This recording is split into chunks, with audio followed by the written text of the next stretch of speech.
Hello again. We're here with Tracey Moir of the Oakridge Langara Area Residents group, and Tracey's a community leader who's experienced some travails in the Oakridge area, and we've asked her to come forward today and share those with you. Tracey? Thank you, Mike. We have been extremely busy in the Oakridge area, Oakridge Langara and Cambie corridor.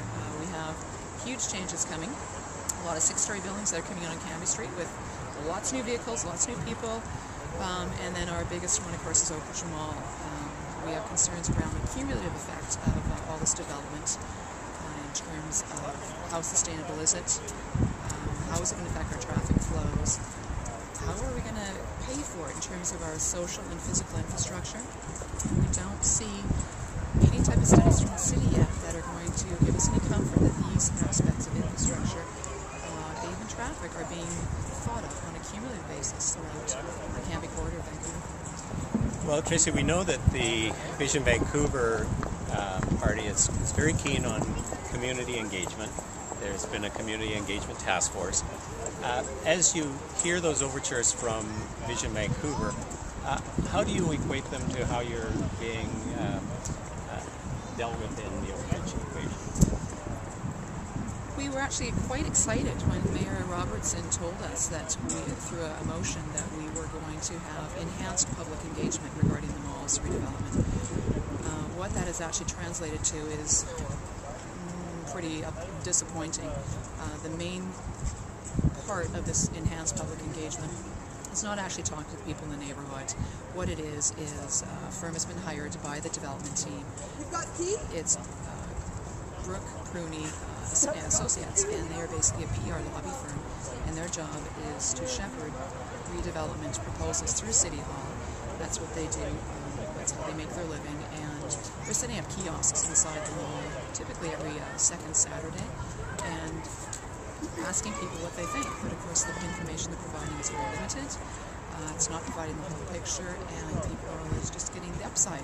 There's not the downside of the development, and we would like to see a much more balanced presentation of the information that shows everything. In 2011, the voting results for 4 voting divisions in a 10-block radius of 41st and Cambie were predominantly NPA. The mayoralty position was NPA, and the top 5 council positions were voted in as NPA.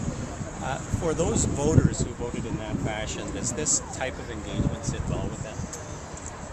Well, they weren't particularly fussy with Vision the first 2 years ago, so you can't expect any additional votes there, and I would suggest a lot of supporters that have been there previously, now that they've experienced some of the decisions firsthand and are feeling the implications, there won't even be the level of support I suggest that they would have had 2 years ago. Well, Tracey, as a community leader in the Oakridge area, you're intimately involved with the process. What can you share with residents of Oakridge and the surrounding area, and Vancouver specifically, about going forward? What advice can you offer? Whenever there's an opportunity to get engaged, whether it's a public open house, whether it's a chance to send email, any opportunity to take advantage of it, pick and choose what's most important to you in terms of issues and also the particular redevelopments. But the more informed people are, the better they can make their decisions. Right now there seems to be an awful lot of spin that's coming out of City Hall, and all you have to do is scratch the surface just a little bit and realize that spin is covering something else. We were hearing a lot about affordable housing. There seems to be the idea now from City Hall that rental automatically translates to affordable housing, and that isn't the case. So that's one of those ones that we have to make obvious that that's a problem. We have to address that. On this cold December day, thank you very much, Tracey. I appreciate you coming by today. Thanks, Meg.